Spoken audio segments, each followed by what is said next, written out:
Hello and welcome to Gentlemen at Play. My name is Bochan and today I want to show you how I did a Skaven Warp Lighting Cannon. This is the box of the Warp Lighting Cannon in its current version. Although I do own such a cannon as well, I wanted to build and paint the classic version of the cannon, which had a more compact appearance, as you may see from this artwork. I got such a cannon from eBay. It was assembled and partially painted, but I stripped it off all the paint and cleaned the parts as best as I could. Here they are. Let's take a closer look at the parts. Although originally the cannon came without any base, the former owner mounted it on a regiment's base. To me, this seems rational, and so I'll do it as well. The cannon itself is a metal model consisting of quite a lot of pieces. The main part is a quite heavy chunk of metal. It has to be completed with the smaller pieces like this barrel, which will be glued on like this.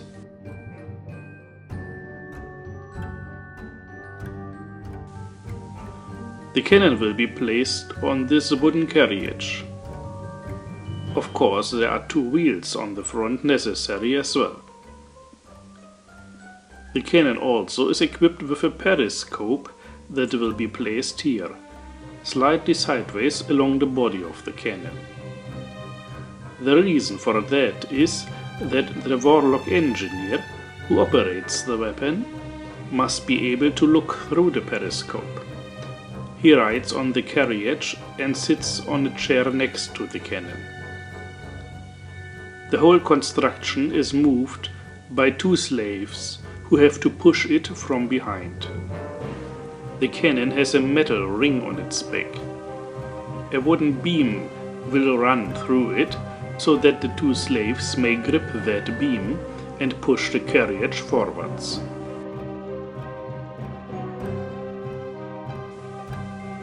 So that's it. The cannon, the barrel, the carriage with two separate wheels, the two slaves,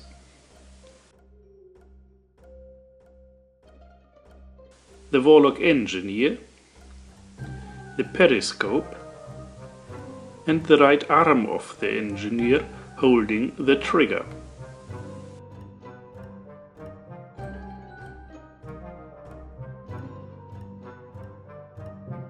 That's the metal pieces. And then we have the base. You may see that the former owner had glued the two slaves to infantry bases and then these bases to the regiment's base. Since according to the rules the crew may not be divided at all, it doesn't make much sense to not putting together the whole cannon and its crew as a single piece. Well, what I'll do now is to remove any mold lines as far as they are still there. The former owner already tried to remove them, as you may see here for instance, but there are some left, mainly on the barrel and on the wheels. To remove them I use a small round file, as well as a hobby knife with a very old and dull blade. It doesn't do its job in cutting things apart any longer, but it's quite useful to scrape off the mold lines. When the pieces are nice and smooth, I will start to glue them together. For that purpose, I'll use super glue. Here I have glued together some of the pieces, the main part and the barrel, as well as the periscope. Furthermore, I placed the engineer to the carriage. In doing so, I had to take care that the Skaven will be able to look through the periscope when the cannon will be placed on the carriage as well.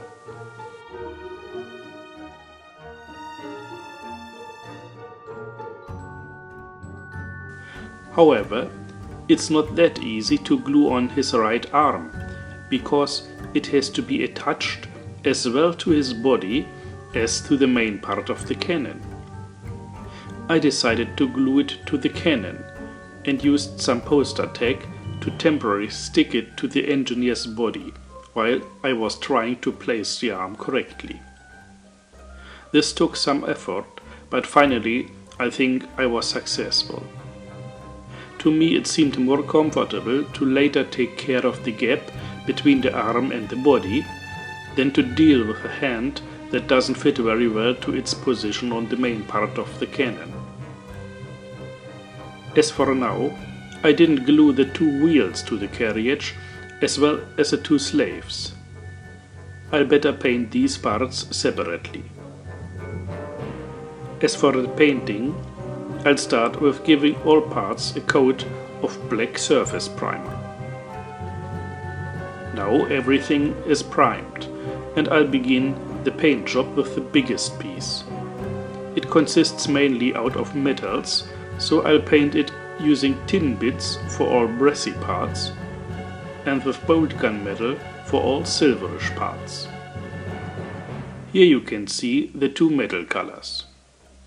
The front part of the cannon was painted with these colors as well, but it's now darker and more dull than the back part.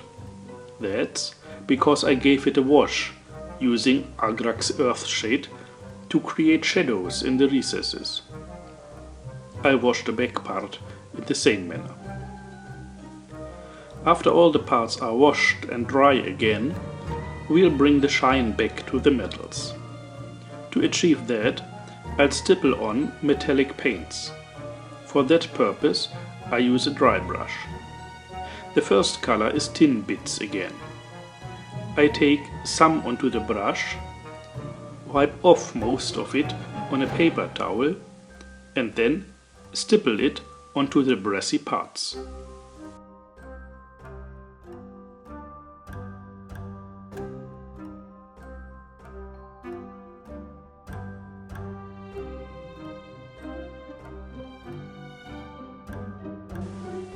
When I'm done with the tin bits, I'll mix Balthasar Gold and after that Sycorax Bronze into the tin bits and will stipple on these colors as well, concentrating more and more on the parts that are exposed to light.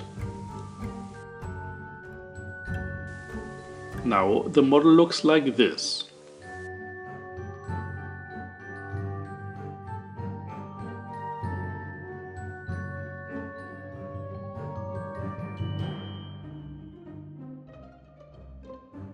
The next step will be the coloring of these runes in the bronze. Because there's a giant warp stone put into the device, and I want to make these marks shine as if the warp stone filled them with magic. Therefore, I take Dark Angel's green and a very small brush. I try to carefully apply the green just in the lines of the runes.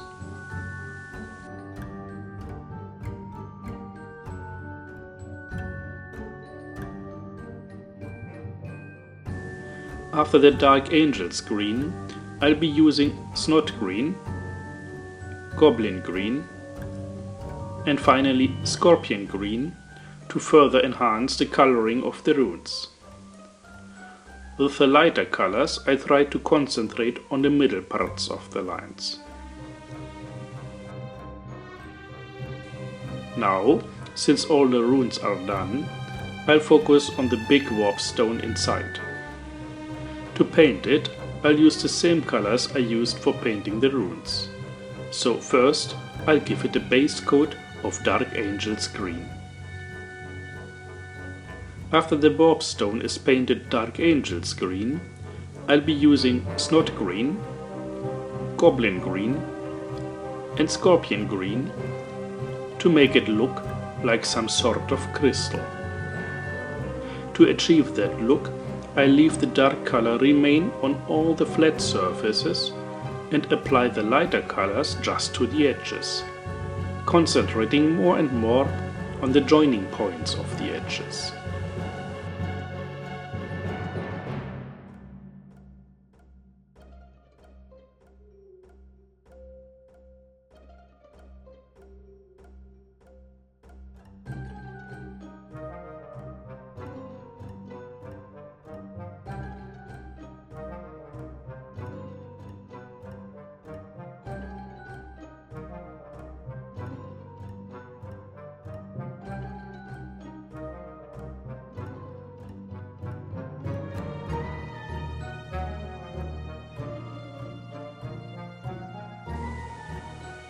After the warpstone is painted, I'll be using Thraka green to give it an overall wash. Thus, the different colors blend into each other much more, bringing them more together to create a nice, consistent look. The last step in dealing with the brassy parts of the cannon consists in creating something like a patina in the edges. For that purpose I'm mixing Thraka green wash and Vallejo game color turquoise, and diluted with lots of water I apply this mixture, concentrating mostly on the edges and recesses.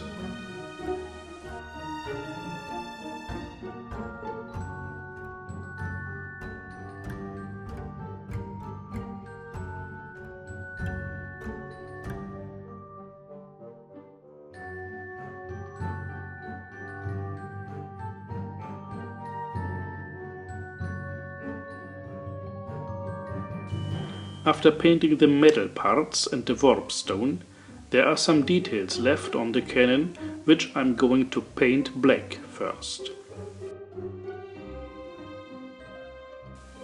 That refers to the opening of the barrel, the lens of the periscope, as well as the hoses here and there, and these dials here. The hoses will be painted with bloody red and Prussian blue. Now these parts are ready. As you can see, the hoses are painted as well as the dials.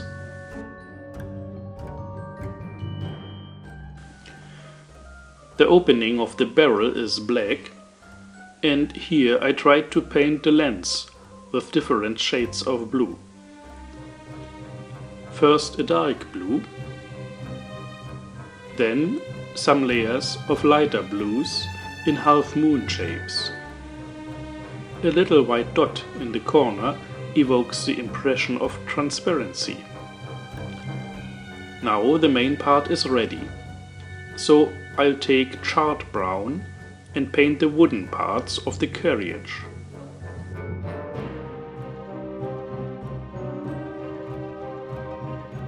And the wheels. Here all the wood has been base coated with charred brown. After that I gave it a wash with Army Painter Quick Shade Strong Tone. The piece looks very dark for now, but this will change soon, since I'm going to give the wood more color. The Skaven of the clan Scryer are very inventive, using all kinds of stuff to build their machines. So I will use different brown tones to represent the randomness of the materials they used. I'll take Cawthon brown, leather brown, and finally earth to paint 3 different kinds of wood. Now the wood looks like this.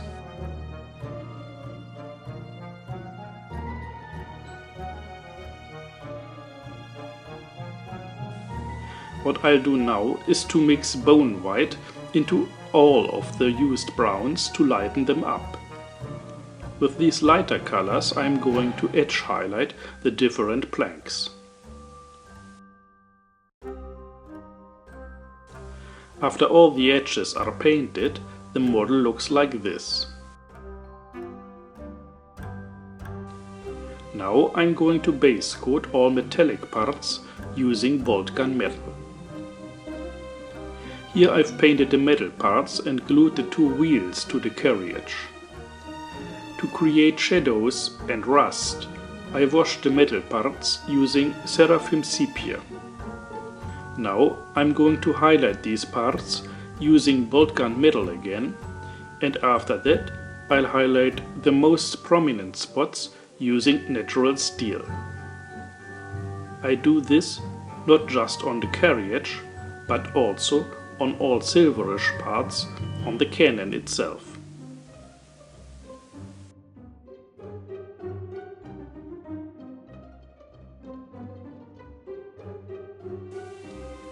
Since the cannon and its carriage are ready by now, I'm going to paint the Skaven figures. To hold the slaves, I clamp them like this, so I can paint them conveniently.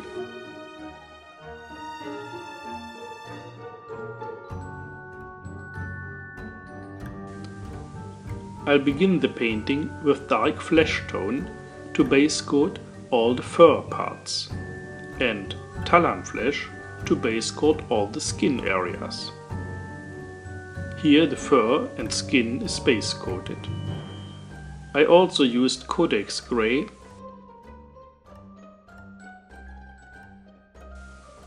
and Macrite Red to paint the clothes. The metal parts were painted like I did with the cannon. After that, the whole Skaven got a wash with quick shade strong tone. The Warlock Engineer's right arm was painted in the same manner.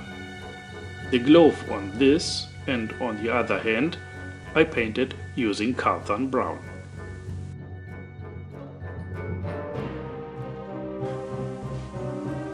Now the fur and the skin are ready.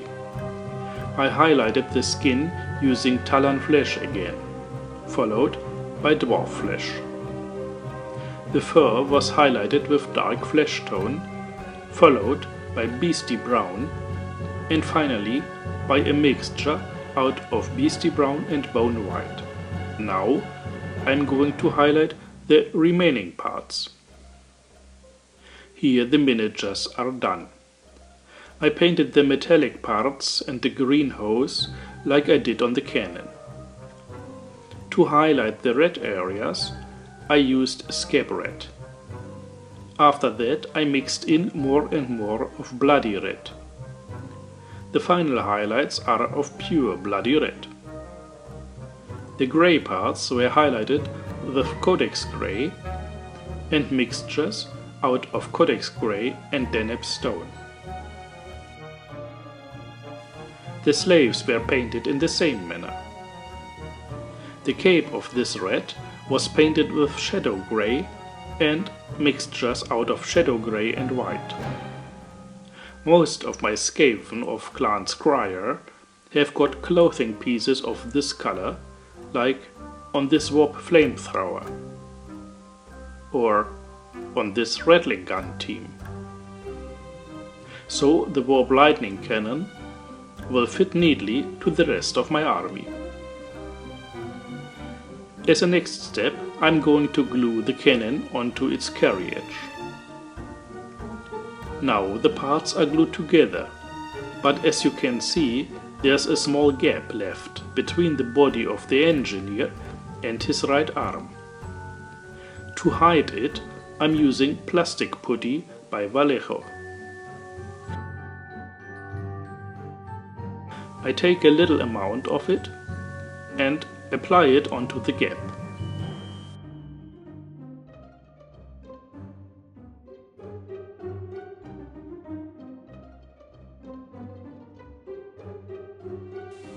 Using a wet brush, I shape the putty so that it fits neatly.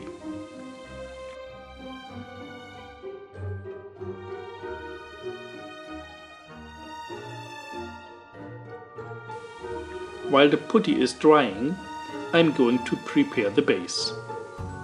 Since I intend to pin the model to its base, I marked a spot on it where the wire could run through from below into the model. So I'm drilling a hole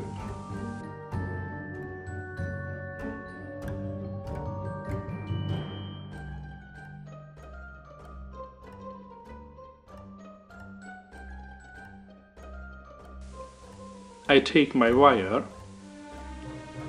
I put some red paint to its tip, and, holding the model on its place, I stick the wire through the hole.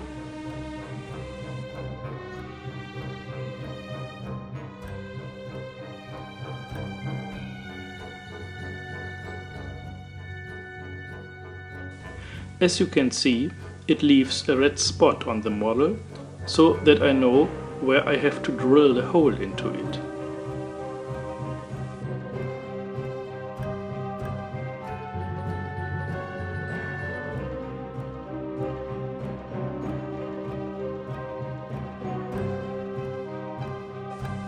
Using a drop of superglue, I glue the wire to the model and let the glue dry.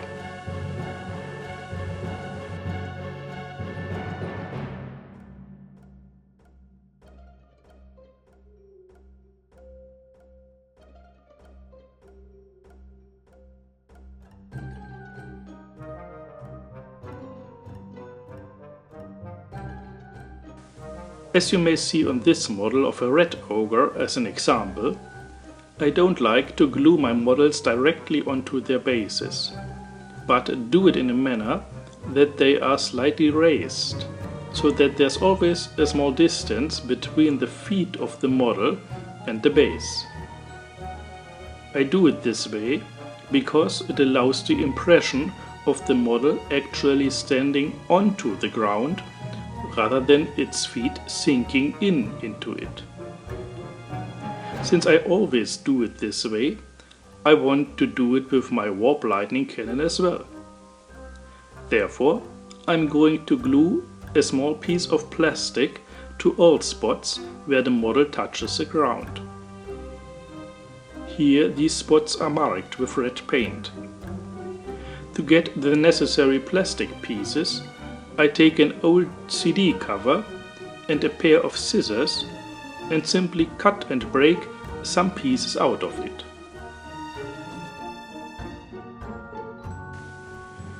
Using some drops of superglue, I place them onto the base.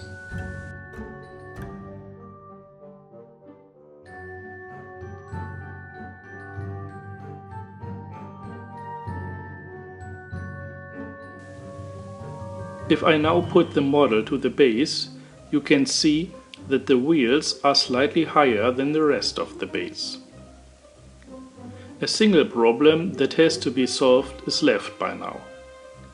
The little red slaves, pushing the structure, originally were intended to be glued into separate bases. So they are modeled in a way that they actually are on a higher level than the cannon itself. Since I don't want to put them into separate bases, I have to think of another solution. But I'll take care of this issue when I sculpt the base. As for now, I apply some PVA glue to the base,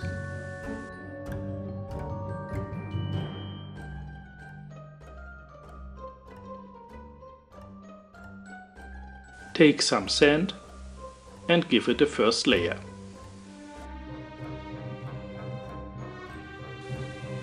After the first layer of sand was dry, I applied a second one, creating a surface of different heights. Now I'm going to give it an overall wash with the Quick Shade Strong Tone.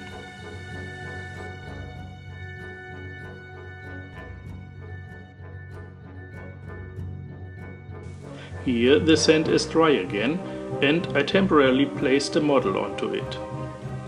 As you can see, I glued on some pieces of matches to hold the slaves in place. In order to hide the matches, I apply PVA glue and sand again in these areas. After another coat of the Quick Shade in these areas is dry, the base looks like this. Now I'm going to use Codex Gray to paint some of the bigger stones. After that, the whole base gets a dry brush with Graveyard Earth. Finally, I take Pasty Brown to paint the sides of the base. As a last step in sculpting the base, I'm going to use some flock and grass tufts to apply some vegetation to the ground. Now the base is ready. All that's left is to glue the separate pieces to the base. So I apply some super glue to the points where the wheels touch the ground.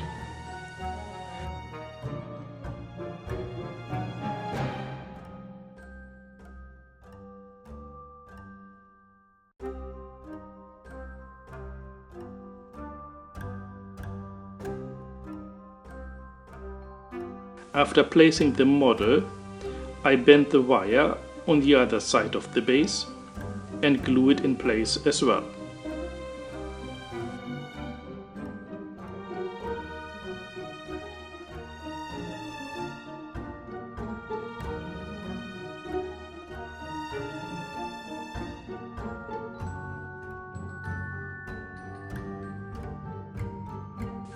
Finally, I glued on the two slaves, and after some finishing touches, the model is done.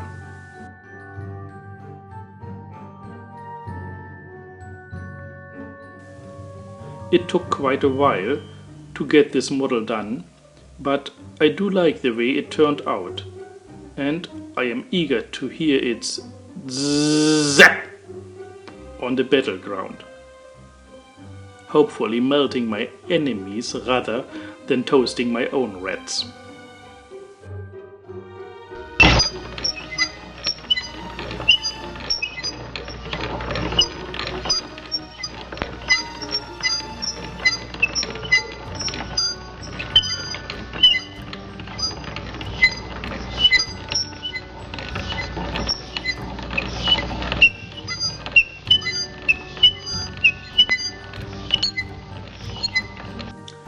If you liked the video, please leave a comment and share with your friends.